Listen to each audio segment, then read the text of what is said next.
যারা চাঁদাবাজ তারা নির্মমভাবে হত্যা করেছে। এই পরিপ্রেক্ষিতে একটি এজাহার হলেও প্রকৃত আসামিদের নাম দেওয়া হয়নি, যেটা ভিকটিমের সন্তানরা মিডিয়ায় বলেছে। এবং কিছু কিছু আসামি যারা নিরীহ তাদেরকে এজাহার নামভুক্ত করেছে, যেটা ভিকটিমের সন্তানরা মিডিয়ায় বলেছে। এবং পত্র পত্রিকা আমি নিউজ দেখে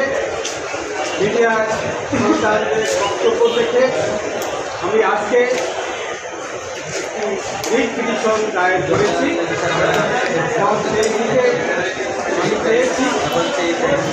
যে পুরান ঢাকার সোহাগ হত্যা মামলার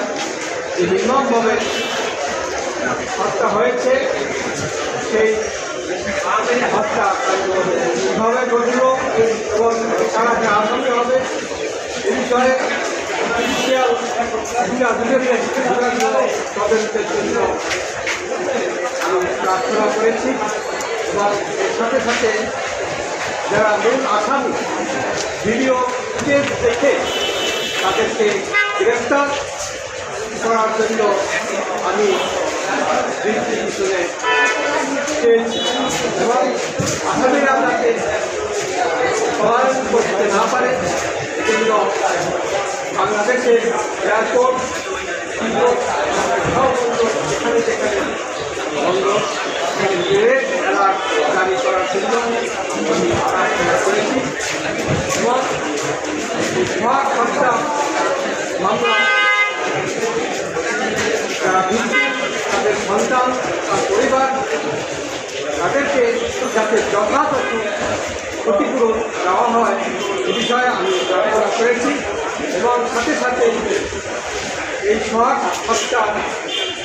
সোহাগের পরিবারকে তাদের শিশু সন্তান এবং পরিবারকে নিরাপত্তা চেয়েও আমি আবেদন করেছি এবং আমি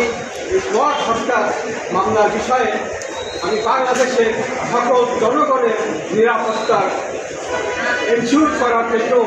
আমি প্রার্থনা করেছি এবং সেখানে বলেছি বাংলাদেশে সর্বত্র চাঁদাবাজ হত্যা লুণ্ঠন এটা অনবরত হচ্ছে এবং মানুষের লাইফের কোনো সিকিউরিটি নাই এবং মানুষের জানমালের সিকিউরিটি